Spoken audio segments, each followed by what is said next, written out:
ইমাম আবু হানিফার বাড়ির পাশে প্রতিবেশী ছিলেন এক দরিদ্র মুচি। নেশায় অভ্যস্ত ছিল সে লোক, যে সারাদিন যা উপার্জন করত তা দিয়ে মদ কিনে সারা রাত মদ্যপ অবস্থায় নাচ গান ও হৈহুল্লোড় করত। আবু হানিফা তার এই আচরণ দেখতে দেখতে অভ্যস্ত হয়ে গিয়েছিলেন, কিছুই বলতেন না। হঠাৎ এক রাতে বাড়িটি থেকে কোনরূপ হৈহুল্লোড় না আসায় ইমাম আবু হানিফা অবাক হলেন। সকালে লোকটির খোঁজ নিতে বাড়িতে গেলেন, মনে করেছিলেন লোকটি অসুস্থ।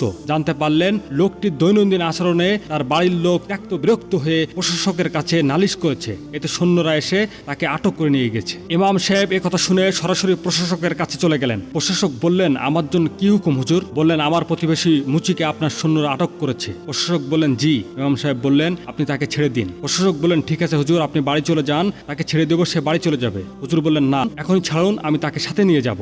লোকটি ইমাম সাহেবকে দেখে তো ভয় ততষ্ট হয়ে চিন্তা করতে লাগলো, হায় আল্লাহ, না জানি ইমাম সাহেব আমার বিরুদ্ধে আবার কি অভিযোগ করেছে। ইমাম সাহেব লোকটিকে সাথে নিয়ে বাড়ি চলে এলেন। পথিমধ্যে একটি কথাও বললেন না, বললেন, তুমি বাড়ি চলে যাও। পরের দিন রাতেও তিনি কোনো শব্দ পেলেন না। সকালে উঠেই তিনি তার বাড়িতে চলে গেলেন। দেখলেন লোকটি নামাজ পড়ছে এবং অনেক কান্নাকাটি করছে। নামাজ শেষে লোকটি ইমাম সাহেবের কাছে দৌড়ে এলো। ইমাম সাহেব বললেন, কি অবস্থা তোমার? আমি ভেবেছি তোমার বাড়ির লোক তোমার সাথে দুর্ব্যবহার করেছে। ইমাম সাহেব, আল্লাহু আকবার, সমগ্র উম্মতের ইমামের ভালোবাসার নেশা পান করার পর আমি অধমের অন্য সব নেশা কেটে গেছে।